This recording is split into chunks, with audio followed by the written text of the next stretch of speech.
Good evening, everyone. Thank you for joining Her Story in the Making for our third episode of the series. And I am super excited and proud to have a very special guest on tonight. She is a contributing writer to IBT Media, as well as an editor. Ariel, also known as @TrashSandwiches on Twitter. How are you doing tonight? I am doing fabulous. Thank you so much for having me. Super happy and honored to be here. So thank you. How are you doing tonight? I am good, except, randomly chasing a spider around that got into the office. So, guys, if you see anything weird on camera, it's because I'm chasing a spider. Just live TV things. We've all been there. Yes, right. At least I'm not setting the room on fire. That's the important thing. But guys in the chat, thank you so much for joining us. If you guys have any questions, feel free to drop them in the chat and we'll get them put up on the screen. But we're going to go ahead and jump right in here. Ariel, where did your love of sports come from? So I actually will be perfectly honest. I didn't start watching football until after I started playing fantasy football. Which is kind of the opposite of, I think, how most people get into it. I did not come from a sports family, just how it was. My dad likes soccer, so, he's happy about World Cup season, and that's great. But I started through fantasy football. So I had some college friends. I had a league for maybe a year or two before I joined. They had a couple extra spots. I joined, and I was like, okay, this is kind of cool. If I'm playing football or if I'm playing fantasy football, I might as well watch some games. So I started watching a couple games each week. And then it snowballed from there. It is very addictive, especially if you have a competitive streak in you. Go ahead. No, and so we had been playing redraft, and then when it converted over to Dynasty, I was like, okay, if we're playing Dynasty, I'll learn a little bit more. I'll try harder, whatever. And then that was really the tipping point. And that was, I think that was 2020 with the pandemic. And obviously I had more time, and I started getting really, really into it. And then I was like, well, if I know all of this for one league, I might as well join another league and another league. And it just snowballs. You can't say no. Yep. Once you're in, you are in and have to learn. And Dynasty is a completely different animal from redraft too. Mm-hmm. I know my first Dynasty league that I joined, I'm like, wait, what is this? I'm really still working on it. I'm too impatient for Dynasty leagues, but jumping in so soon after redraft is just really awesome. And you're very, very good at it too. Well, thank you. I don't know how. I think I'm just having some weird luck, I guess. It's like almost beginner's luck, but at this point, maybe I'm not a beginner anymore. I think you're great at it. I think you actually, you really know what you're talking about and catch on very quick. My first year of Dynasty, though, I did awful. I came in second to last. So that was a big wake-up call because it was really different. And then I was like, oh, I need a very different strategy. I won the next year, so. Well, yeah, then you made up for it. Yeah. On that Dynasty team, did you pick up an orphan or was it a startup from scratch? It was a startup. Yeah, it was the same people from my home league that we just decided to convert over, and we've had a really solid crew for the last few years, really no turnover or very, very low turnover. So it's a good group. We're having fun right now. We're in hot discussions over changing the number of IR spots and taxi years and all of these things. And it's a home league. They're not good at bylaws. There's no bylaws. It's a hot mess. Help them write a manual for their league, so now that you're a writer. Know that I actually do a lot more with fantasy football. Oh, a little ringer. I love that. A little bit. One or two of them maybe knows that I do a little bit more, but I'm trying to keep it a secret so that I can just secretly kick their butts. I love that. I love that so much. So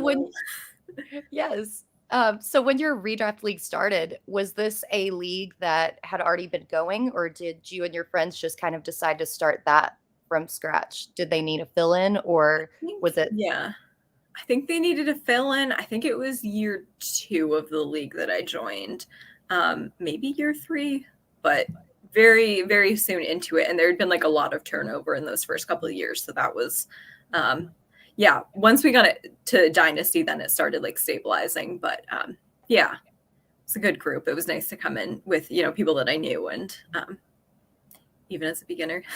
It definitely makes it more comfortable for sure, going into something that you don't really have much experience in, to do that with friends. makes the Yeah, transition a lot easier.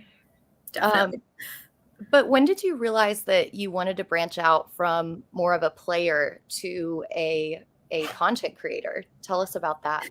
Yeah, so being here today, being any sort of content creator, I 100% owe that to Seth Wilcock, our fearless leader over at In Between Media. So we connected just over a year ago. It was partway through last year, and it was one of those like Twitter posts that's a little engagement farmy, but like the good kind where they're like, shout out somebody in the industry doing good work. And it was just like In Between Media. It's unique stuff. It's really cool. Like they're good people. So he messaged me. We started chatting a little bit, and he said, have you ever thought about writing? We're looking to add some people in the off season. Are you interested? And I was like, I don't know. I don't think I could do this. You don't even know that I can write. Like, sure, maybe we'll talk.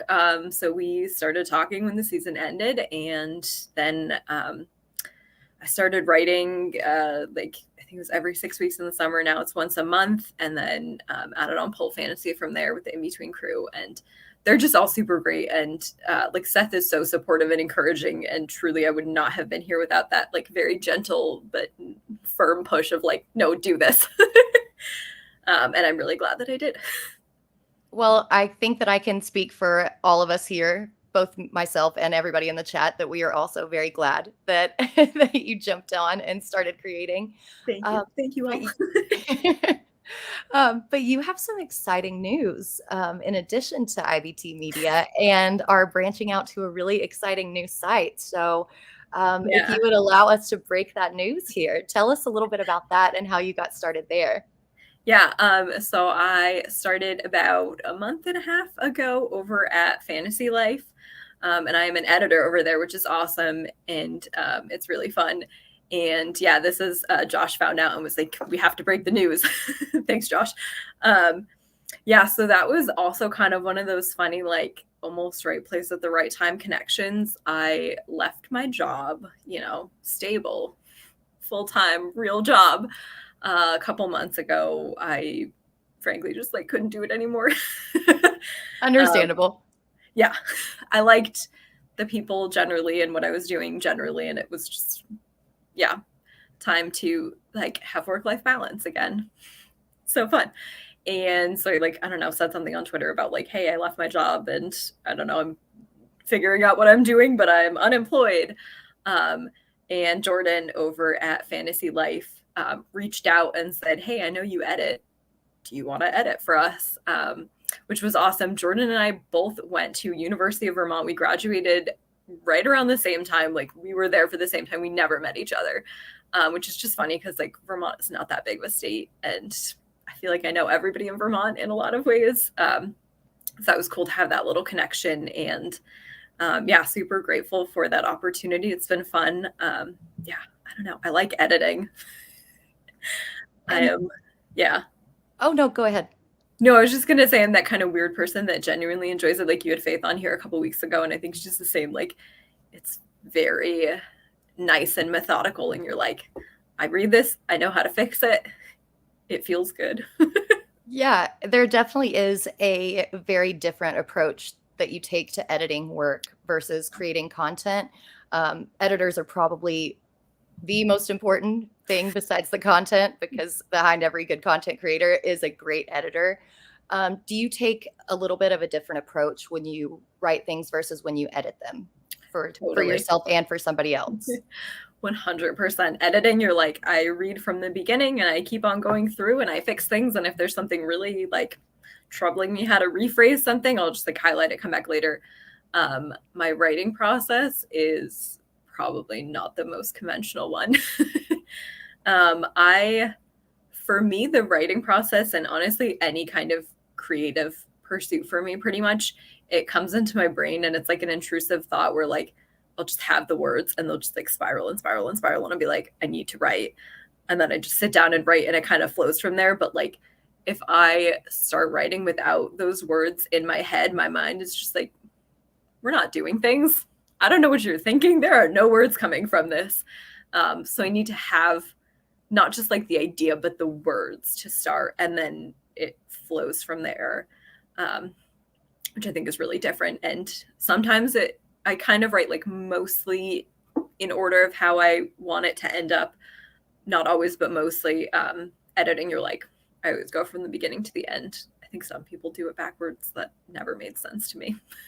Yeah, I think that would be difficult to start that, but I'm also a very linear person and again, the ADD, I will get lost if I don't start at a very specific point. So, Yeah, focusing like to get through something, writing or even any task, like I can't do it on command. I do not start articles right before they're due. I will never finish them in time if I do that. well, Like, that's kind of interesting because your writing does seem to flow very well. So it's surprising to me to think, that sometimes you don't have that inspiration for it when you sit down. And I really love how you weave together your real life stories and connect them to football. And guys listening, if you haven't checked out any of her stuff over at IBT Media, especially the Thanksgiving article, super enjoyable. Highly recommend going to check that out. It was one of my favorites. Thank you. So how do you weave together your real life experiences and kind of tie it into a fantasy football perspective? Yeah, so it's kind of interesting because sometimes it goes a lot of different ways. So sometimes I have the idea for the life story and I am like, I'll figure out how to connect this in some sort of kind of connected way to the fantasy football portion. Sometimes it like snaps and I'm like, oh, this makes so much sense. Like this is such an easy comparison or connection or whatever. And sometimes, I don't know, I guess those are the only two ways that it goes. Sometimes I'm just like, we're going to wing this and see. There are definitely sometimes when I get to that and I'm like, I don't really know how this is connecting. Maybe I'll figure it out. Maybe I won't. And that even kind of goes with how I do my player research. Like I play fantasy football on what is called a vibalytics approach, which some people may, look down upon, but it's gotten me this far. Which is I get the vibes and then I look at the data and I'm like, does this back it up? Yes, cool, great. If not, I'm not going to try and force it or anything. But I think, I don't know. So sometimes I'll be like, oh, I have this cool idea and it's going to connect the lifestyle portion to the fantasy football stuff. And this is a super great connection, whatever. And then I get to the player that I want to weave in and I'm like, oh, this doesn't work at all. This data is not what I thought it was. So I don't know. I think that the vibe check, we talked about it 2 weeks ago with Linda on here. Sometimes, you just have to go with your gut and sometimes find the numbers to back it up or just go with it because of outside circumstances. How much do the vibes play into your takes or are you pretty analytical? I think if I'm doing actual takes, like giving actual advice, the vibes are where it starts. It has to be backed up by the data. If I am just like managing my own teams or making DFS like lineups, doing parlays for myself, a lot of times it's just pure vibes. Like I do real dumb parlays and they often don't hit, but every so often they do. And I'm like, this was so many weird things. And sometimes I'm like, some of these should not have hit, but I felt it and it went for it. Yeah, vibalytics, gutalytics, all one and the same. We should teach a whole class on vibalytics. That would be a very interesting class. And I would so be down to take that. Vibalytics. I don't know. You have to feel it. Right. It's more of a psych class where you just listen to your feelings, I guess. Yeah. Yeah. And I think it's like sometimes trusting yourself too. Like even if people, and I'm not going to do this when I give advice, but sometimes like even the other people, like experts and the data are like not where I end up going, but I'm like, I don't know. I just feel it. We're doing it. Sometimes it works. It's that whole, like he's due. Yeah. Yeah. Well, he hasn't really done that this much, but he's due for a big game. Sometimes it works that way. Exactly. And, we're all playing for fun, or at least I'm playing for fun. So yeah, absolutely. I think that once you stop playing for fun, then you basically should just stop playing. When fantasy football becomes work or kind of an arduous task that you want to work through, just step back from it. Exactly. Although I will say I hate waivers. I made myself 2 waivers like just before I came on here, and it was the worst. Oh, at this part in the season when the waiver wire has been picked clean, when playoffs are starting, we had so many injuries last week. It's brutal, and it just gets more and more desperate every week, I think. Yeah.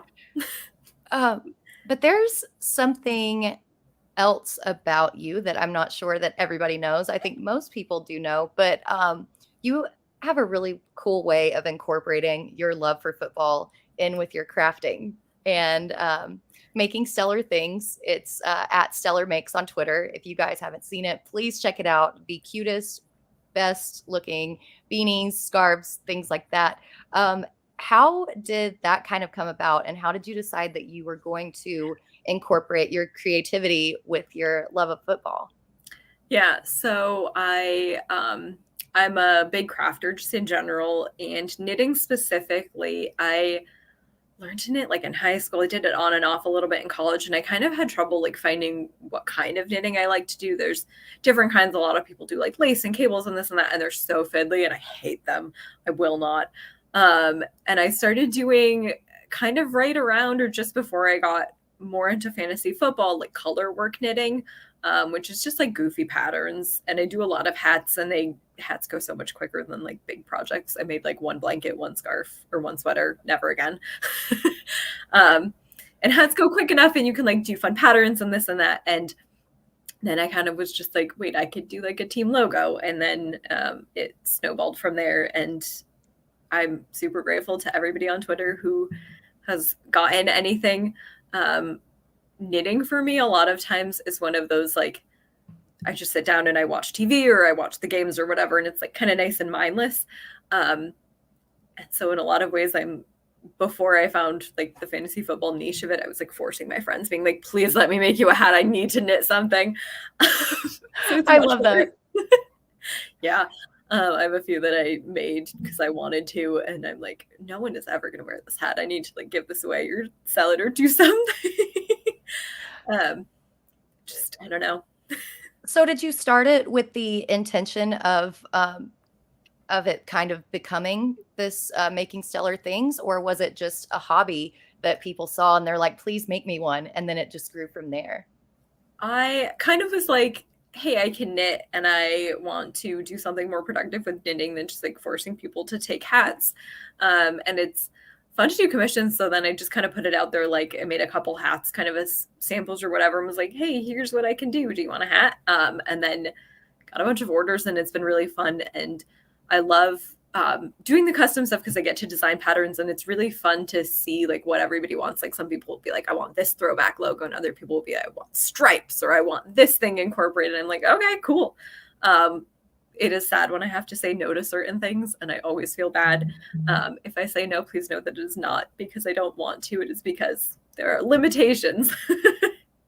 Limitations and time. You're a very, very busy lady, especially now with the new fantasy life gig. Yeah, I know. I'm trying to balance, and like I always tell people like I'm not a fast knitter, which I think some people are faster. I think I'm like probably below average, and also just in general, knitting is not fast. Like I will say it's solid 15 hours of knitting, and that's not like 15 hours here and there. That is 15 hours. Like it's a lot. Oh my gosh, that's incredible. I love that so much.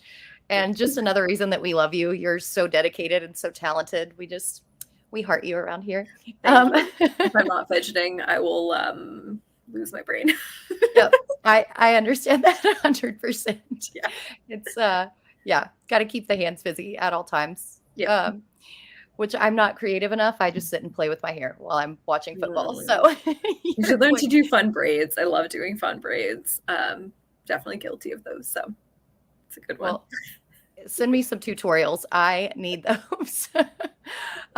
So I'm going to switch gears a little bit here, and I want to talk about some of your favorites and maybe possibly challenges. So is there a favorite moment so far that you've had in your career? Ooh. I guess 2. 1 would be winning my home league trophy last year, just because like your home league always feels the sweetest, and I don't know, going from second to last to first place, being like, oh, maybe I am good at this. Suck it. I am trying really hard to get that back-to-back ship. You can kind of see in the back, I have my trophy there. I don't want to ship that thing. It's giant. So fingers crossed we get that again. I think the other one would definitely be Scott Fishbowl #1, just being invited to play. Like, that is a huge honor. I was so excited to get invited both times. Last year I made it to the semifinals. This year I am still in it and hoping to make it to the semifinals or past. And I think that's just been really cool. It feels really good to be like, for one, the charity aspect, for two, just a huge honor to be in this really cool tournament with all of these big name people. And for three, like, I don't know, winning feels good. And it feels nice to be like, oh, I made it to the top few of thousands. That's cool. It's definitely a good feeling. And for those of you who are watching who don't know what Scott Fishbowl is the largest charity pro-am tournament in the world. It's all done for charity. Scott Fish does an incredible job shopping Toys for Tots and Christmas. Go check him out on Twitter and see all the wonderful work that he's doing with that. And Side note, I think I cried at every single Toys for Tots shopping video that went out this year. There's been several from various people. I cried at every single one. It's so sweet and heartwarming. And the bigger it gets, you know, the more that they are able to do with it. And so I love this inclusion of, you know, you and I, last year was our first year in Scott Fishbowl, and then seeing everybody else this year and just getting to know people and knowing that it's going to a good cause is really, really awesome. It's really cool. And it's neat, like, having your little division. I've been in great divisions both years. And I don't, just the whole community around it, like having the potathon and the shirts and like the avatars and like all of those things. It's just really cool how big it is. And yeah, definitely anybody who doesn't know what this is, go apply, because you can't get in unless you apply. And if you apply, and you know, you can get in. It's cool. It's like the Michael Scott mantra, right? Yeah. The Wayne Gretzky, Michael Scott. Yeah. You missed it. Yeah, exactly. Go apply to Scott Fish. Yes. But along with the ups, there always are challenges. We know how great winning feels, but how are some of these challenges, or what are some of these challenges that you faced in your career, not only being new to the space, but being in a predominantly male-dominated field? And how did you handle those challenges? Yeah, I mean, one thing is I do feel like I was kind of insulated and still feel pretty insulated a lot from like bias against women. A lot of people don't know who Trash Sandwiches is. Like, there were people who were like, wait, your real name is Ariel? What? Like, just found out very recently. Your real name is Trash. Like, yes, that's your real name. Yeah, exactly. And, you know, so I think that kind of insulated me a little bit. I will say every so often, like, I just put things out there, particularly like anytime I say Deshaun Watson should not be playing, and fuck that guy.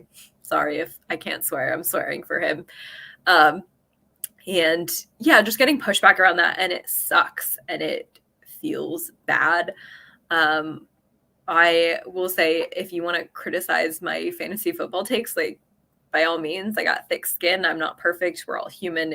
It's educated guess. No one can predict this game. It is a game within a game. We're all here for fun, or we should be. But people who come after you as a person based on your gender or anything else about you, like, that sucks. I will block you. You are a bad person. Like, I have no space for that negativity if you're being negative towards me or other people. And it sucks. It's shitty. I think we need to, like, really call out those people more. And it's nice to see when that does happen. And yeah, it's hard. It feels really personal, like, when people kind of go after you for that stuff. But I wish that I had your thick skin, because it does feel very personal, and it can be very discouraging when you hear from a random stranger who is trying to invalidate your worth in 280 characters, especially when you're working your butt off to make sure that what you're putting out there is good content and a good product. I told Linda 2 weeks ago I was going to clip what she said. I'm going to clip what you said. I'm going to make little motivational posters of all of you guys' advice. But what other advice would you give anyone trying to create a career in fantasy sports? Just do it. I don't feel like I know what I'm doing. I think there's probably some other people out there definitely who have the same like imposter syndrome. And again, like we are making educated guesses. We can look at the data till the cows come home and try and make the best educated guess possible. No one is going to be right, except that like we're all human. It's fine. And I don't know, just try and like do it because you want to, for the love of it, to just put yourself out there and go for it. I was super nervous. I'm still super nervous anytime I put out an article or even go on a podcast or whatever. And I'm just like accepting that discomfort. Maybe it was Toronto Dave, even something recently of like allowing yourself to feel uncomfortable about things. And it's hard sometimes and it's really scary sometimes, but put yourself out there. It is the Wayne Gretzky, Michael Scott quote. 100%. Then we've got a little comment in the chat. This is my first year playing fantasy. I'm the only female in the league, and they've all tried to play me, but I'm 11-3 and number 1 right now. These are things that we love to see. This is what Women of Fantasy Football and Fantasy Alarm all stand for: the inclusion, the kicking ass of, just women kicking ass, basically. And we love to see that. Keep up the great work. I hope you win that championship. Yeah. Also, do an all women's league because I did my first one this year with you, actually. And you're in first. And you are in first. Yes. Yes, we played each other last week. And I was like, oh, great. I'm gonna get another L, and I did. Okay, because you have just crushed that league. So partway through that draft, I realized that I had way too many Eagles players on my team. I had like a few drafts going on, and I was like, oh, I ended up with Jalen Hurts, Miles Sanders, and AJ Brown. This is either going to go very well or very poorly. Sometimes that works, though. I mean, it was a couple years ago back when there was the Dak, Amari Cooper, Ezekiel Elliott stack that just crushed in every single league. And, it comes with risks, but that's what fantasy football is. I think that if you play it conservatively, you're going to miss out on those big time high ceiling players, especially at ADP. And it worked out for you. And I'm going to say I'm very jealous as somebody who just lost to you. Thanks. I didn't mean to No, I think it's great. I love it because I'm just that team is unstoppable. So I really do think you'll probably win that league. It is my favorite team out of 10 teams by far. I love it. But yeah, it's been good. And it's just fun. It's nice to play in a league with all women and have that kind of different good vibes. Absolutely. And the sneaky girls who are women of fantasy football.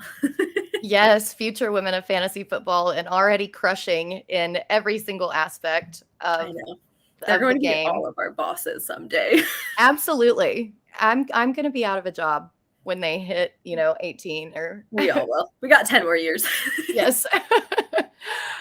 So since the show is called HERstory in the Making, and we just talked about the sneaky girls and what they have coming up in the future, how do you see your story shaping out in the future? And what are some goals that you are setting for yourself over the next few years in the space? I guess the one biggest goal is to always have fun.